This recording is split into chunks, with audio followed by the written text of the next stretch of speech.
पर्यावरण, वन और वन्य जीव। निम्नलिखित प्रश्नों के उत्तर दीजिए। पहला प्रश्न है, वनों से प्राप्त होने वाले औषधीय पेड़ पौधों के नाम और उनका उपयोग लिखिए। वन प्राकृतिक औषधालय है, इनमें आरोग्य रखने के प्रत्यक्ष एवं अप्रत्यक्ष गुण पाए जाते हैं।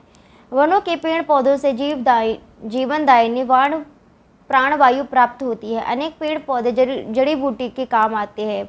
पौधे जिनसे औषधीय गुण वाली चीज़ें मिलती है निम्न प्रकार पौधों के नाम हैं, उनके उपयोग होने वाले भाग और उनके औषधीय गुण। तो सबसे पहला है तुलसी, इसकी पत्ती उपयोग में होती है।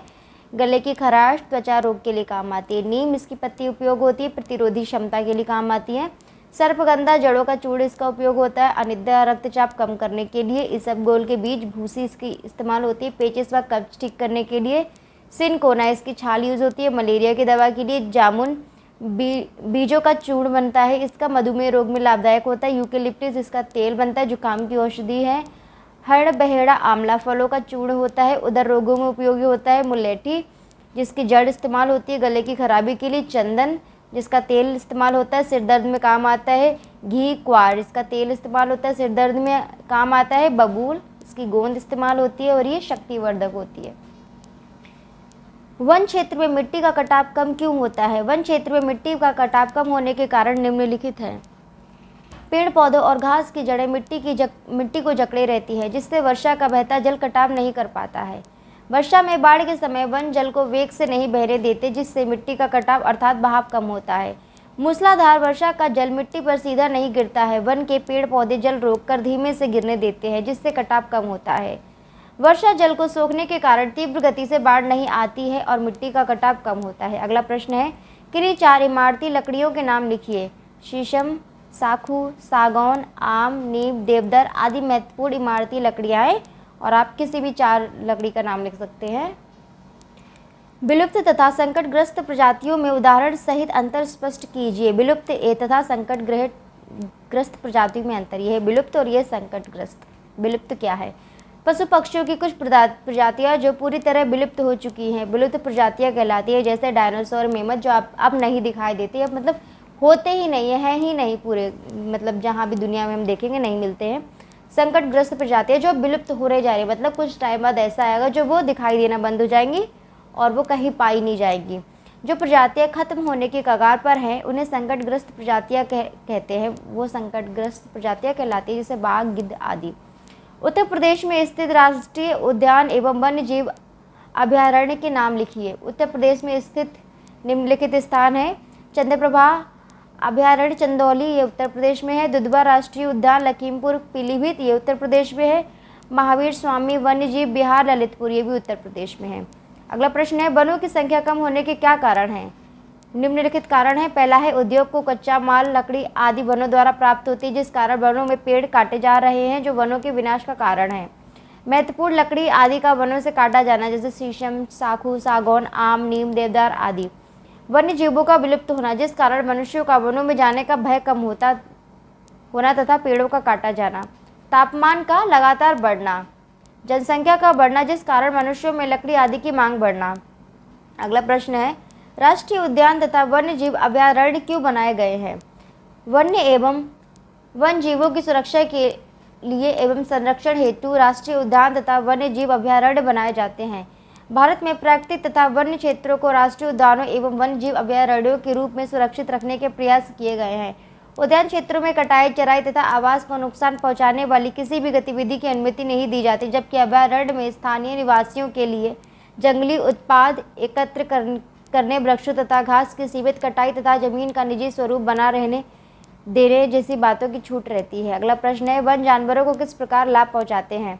वन जहां आर्थिक रूप से लाभकारी होते हैं, वहीं पारिस्थितिकी संतुलन बनाए रखने में भी ये सहायक होते हैं। वनों में बहुत से पक्षी पेड़ों पर घोंसला बनाकर रहते हैं, जैसे गौरैया, तोते, चील, कबूतर आदि। अनेक जानवर जैसे शेर, चीता, बाघ, तेंदुआ, हिरन, सियार आदि झाड़ियों या गुफाओं में रहते हैं। फिर से देख लीजिए, गुफाओं में रहते हैं। ये जानवर वन रक्षक माने जाते हैं। इन जानवरों के डर से वन को हानि पहुंचाने वाले लोग वन में नहीं जाते हैं तथा वनों को जानवरों का घर कहा जाता है। अगला है, रिक्त स्थानों की पूर्ति कीजिए। तो पहले में आएगा कच्चा माल।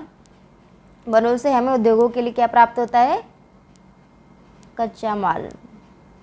दूसरा है वन जीव जंतुओं और पक्षियों के किसका स्थान है? वास का, रहने का। वन को प्राकृतिक क्या कहते हैं? संसाधन। ठीक है। अगला है को विश्व दिवस मनाया जाता है कब? 21 मार्च को। चंद्रप्रभा अभयारण्य कहाँ स्थित है? चंदौली। कुकुरेला वन कहाँ स्थित है? लखनऊ में। अगला है सही गलत के चिन्ह लगाने हैं। ठीक है, तो जो पहला है वन केवल जंतुओं को लाभ पहुंचाते हैं, गलत। दूसरा नहीं, सबको लाभ पहुंचाते हैं, मनुष्य को भी पहुंचाते हैं। वन से हमारी प्रकृति भी निर्भर कर रहती है वन के ऊपर। मनुष्य आदिकाल से ही वनों पर निर्भर था, सही बात है, सही।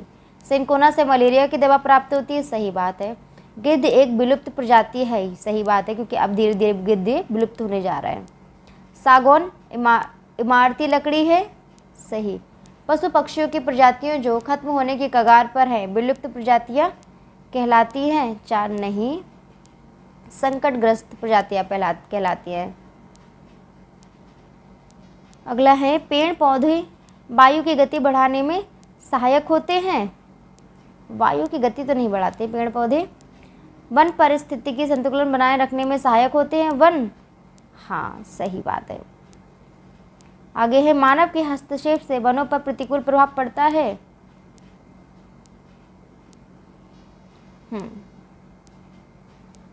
ये भी सही है। अन्य आवश्यक प्रश्न और उनके उत्तर। वनों से होने वाले प्रत्यक्ष एवं अप्रत्यक्ष लाभ लिखो। तो वन बहुत उपयोगी है, इनके अनेक लाभ हैं। इन लाभों को 2 भागों में बांटा जा सकता है, पहला है अप्रत्यक्ष लाभ, दूसरा है प्रत्यक्ष लाभ। तो पहला हम अप्रत्यक्ष लाभ के बारे में पढ़ेंगे। वनों के पेड़ों की जड़ें स्पंज का कार्य करती है, वर्षा के जल को सोख लेती है। यह पानी पेड़ पौधों को सूखने नहीं देता, मतलब पानी को जमीन में बनाए रखता है। पेड़ पौधे कार्बन डाइऑक्साइड को ग्रहण करते तथा ऑक्सीजन बाहर छोड़कर आसपास के वातावरण को शुद्ध बनाते हैं। शुद्ध वातावरण स्वास्थ्य के लिए लाभकारी होता है। तेज वर्षा के समय मिट्टी के कटाव अर्थात बहाव को रोककर मिट्टी की उर्वरा शक्ति की रक्षा करते हैं, बाढ़ को रोकने में सहायक हैं। तो प्रत्यक्ष लाभ के बारे में बात करें, इसमें तो देना भूल गए, पर प्रत्यक्ष लाभ मतलब जो हमको पता है, ठीक है। प्रत्यक्ष लाभ के बारे में बात करेंगे। सबसे पहला क्या है, हमें पेड़ से लकड़ी प्राप्त होती है, ठीक है। और क्या होता है, पेड़ की वजह से हमारी जो वातावरण है वो सही रहता है, तो हमें ठंडी वायु, ठंडक मिलती है हमें, ठीक है, ठंडक रहती है हमारे मौसम में। और वर्षा भी पेड़ों की वजह से ही होती है, ठीक है। और पेड़ की वजह से हमें खाने के लिए ईंधन भी मिलता है पेड़ों से, ठीक है। तो इस तरह से बहुत सारे लाभ हैं। ये प्रत्यक्ष लाभ क्या होते हैं पेड़ से, ये आपको खुद से लिखने हैं, ठीक है। पेड़ों से हमें और क्या क्या मिलता है, अप्रत्यक्ष तो बता दी, उसके अलावा जो भी आपको पता है वो आप प्रत्यक्ष लिखिए, ये आपका होमवर्क है। अब है प्रश्न नंबर 2, वन लकड़ी काटने वालों को देखकर क्यों दुखी हुआ? वन ने सोचा कि मैं प्रत्यक्ष और अप्रत्यक्ष रूप से मनुष्य को अनेक लाभ पहुंचाता हूं, फिर भी ये मुझे काटकर नष्ट कर देते हैं। ये अपनी हानि का ध्यान ना रखकर ना समझी में मेरा विनाश करते हैं। इस अज्ञानता को सोचकर वन दुखी हुआ। वनों पर कौन कौन से उद्योग आधारित हैं? वनों पर मुख्य रूप में निम्नलिखित उद्योग आधारित हैं। रेल डिब्बा बनाने का उद्योग, कागज उद्योग। तो जितने भी उद्योग हैं, इनसे जो जो चीज़ें प्राप्त हो रही हैं वो सब आप प्रत्यक्ष लाभ में लिख सकते हैं, ठीक है। वनों से क्या क्या लाभ हो रहे हैं, जैसे हमें कागज भी लकड़ी वनों से ही प्राप्त हो रही है, ठीक है। तो क्या क्या है यहाँ पर ये देख लीजिए। कागज उद्योग, फर्नीचर उद्योग, दिया सलाई उद्योग, रेशम उद्योग, औषधि उद्योग, बीड़ी उद्योग, तना पत्तल उद्योग, लाख उद्योग। अगला प्रश्न है, विश्व वन दिवस कब मनाया जाता है? विश्व वन दिवस 21 मार्च को मनाया जाता है।